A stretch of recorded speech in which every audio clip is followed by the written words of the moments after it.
আজ আমরা বানিয়ে নিচ্ছি একদম রেস্টুরেন্ট স্টাইলে চিকেন চাপ। একবার বাড়িতে এইভাবে বানিয়ে দেখলে কিন্তু আর বাইরে থেকে খাবেন না। তো প্রথমেই আমরা চিকেনটা ভালো করে পরিষ্কার করে এরকমভাবে একটু কাট দিয়ে নেবো যাতে মশলাগুলো ঢোকে। ম্যারিনেশনের জন্য আমরা টক দই আর একটা মশলা বানিয়ে নেবো, যেটার মধ্যে আমরা দেবো পেঁয়াজ, কাঁচা লঙ্কা, রসুন, আদা, সামান্য জল দিয়ে এটা একটা পেস্ট বানিয়ে এটা অ্যাড করে দেবো আমাদের চিকেনটার মধ্যে। আরেকটা পেস্ট রেডি করতে হবে, সেটা হচ্ছে চারমগজ, কাজু আর পোস্ত, সেটাও আমরা ভালো করে একটা পেস্ট বানিয়ে নেব। এটাও ম্যারিনেশনের মধ্যে অ্যাড করে দেবো।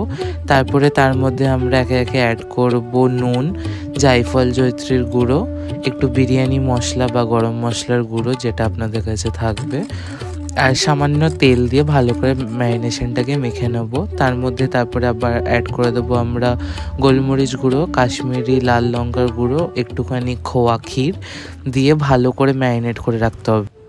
এই রান্নাটার মধ্যে ম্যারিনেশনটাই কিন্তু এখানে আমি অন্তত 4 থেকে 5 ঘন্টা ম্যারিনেট করে রেখেছিলাম। আপনাদের কাছে সময় থাকলে আপনারা এটা আগের দিন রাত্রেও ম্যারিনেট করে রাখতে পারেন ফ্রিজে। তো মিনিমাম 4 থেকে 5 ঘন্টা চেষ্টা করবেন এটা ম্যারিনেট করার। তারপর একটা তাওয়ার মধ্যে আমি ঘি আর সাদা তেল একসাথে গরম করে নেব, দিয়ে ম্যারিনেট করে রাখা চিকেনটা আগে হালকা করে ভেজে নেব। তো খেয়াল রাখবেন পুরো রান্নাটাই কিন্তু খুবই কম আঁচে হবে, নয়তো চিকেনটা ভেতর থেকে সেদ্ধ হবে না আর মশলাটাও পুড়ে যাওয়ার চান্সেস থাকে। তো এটা একদমই কম আছে, আস্তে আস্তে হবে। তো মোটামুটি চিকেনটা উপরে হালকা করে রং ধরা স্টার্ট করলে ওর মধ্যে আমরা ম্যারিনেশনের বাদবাকি গ্রেভিটা অ্যাড করে দেব।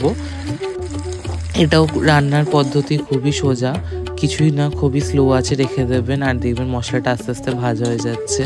আর মাঝে মাঝে চিকেনটাকে একটু উল্টে পাল্টে দিতে হবে। মশলা ভালো মতন ভাজা হয়ে গেলে তেল ছেড়ে দিলে ওপর থেকে একটু গোলাপ জল আর কেওড়া জল অ্যাড করে দিতে হবে। ব্যাস, তাহলেই রেডি আমাদের চিকেন চাপ। নামানোর আগে আমি 5 মিনিট আরও দমে রেখেছিলাম। এটা আপনারা বিরিয়ানি, পরোটা সব কিছুর সাথে ট্রাই